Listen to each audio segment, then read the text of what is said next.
يا هلا والله، معاكم يوسف اشرف جماوي. بستخدم تقريبا فيت اكسبرت بقالي دلوقتي داخل في حوالي 4 5 شهور. مش مدة كبيرة، بس مقارنة بالتطورات اللي قدرت اعملها وبالحاجات اللي قدرت اوصلها فعلا بفيت اكسبرت، الموضوع كان كبير قوي والتطورات كانت عظيمة قوي في المدة دي. فالحمد لله في خلال ال4 شهور دول قدرت من ما انا كنت حرفيا معايا مثلا بتاع 80 عميل، وكل واحد ممكن يقعد معايا تلت ساعة لنص ساعة علشان اعمل له الانظمة بتاعته، افضل ادخل بقى على الملفات واشد واحط واشد واحط. انا فيت اكسبرت الموضوع اسرع من كده بكتير وسهل عليا الموضوع ده بصراحه.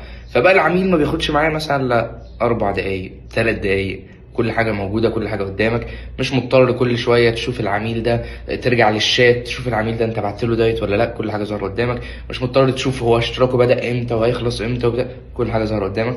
فبصراحه فيت اكسبرت من افضل الحاجات اللي انا استخدمتها. حتى كنت برشحها لاي حد حرفيا بقابله، اي كوتش مثلا او اي حد على السوشيال ميديا شايف ان هو ممكن يستفاد بيها، دايما كنت برشحها له بقول له عليها. لان انا شايف فعلا الموضوع ده هيفرق معاه اكتر ما هو مجرد سوفت وير. لا بجد الموضوع كبير قوي وهيفيد يعني.